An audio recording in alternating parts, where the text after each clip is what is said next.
Массасы 0,6 килограмм жүкті ілінген серіппесінің қатаңдығы 250 ньютон метр, динамометрді тік жоғары 0,1 метр секунд квадрат үдеуімен көтерсе, серіппенің абсолют деформациясы.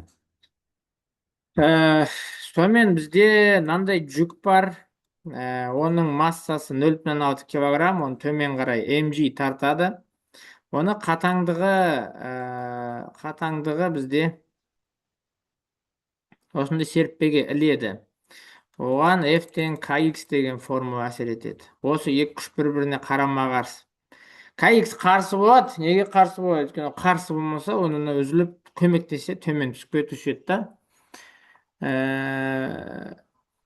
Динамометрді тік жоғары 0,4 метр секунд квадрат үдеуімен көтерсе. Сонда MA жоғары болса, демек KX-тің бағыты оң, а MG оған кедергі жасап жатыр деген сөз болады. Осы жерден серіппенің абсолют деформациясы X табу керек. MG мына жаққа қосу болады. MG қосу MA тең KX, о тең MG плюс A болады. Осы жерден бізде абсолют деформациясы X табу керек. MG плюс A бөлу K болады. Масса бізде 0,6 болады. G бізде 10, A деген 0,4. Ал анау бізде 250 болады. Міне, 250 болады. Қатаңдық.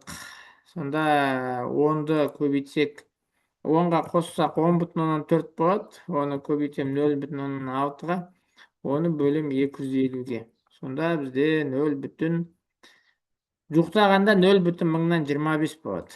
0,25 метр болады. Ол бізде С жауабы болады. Осылай.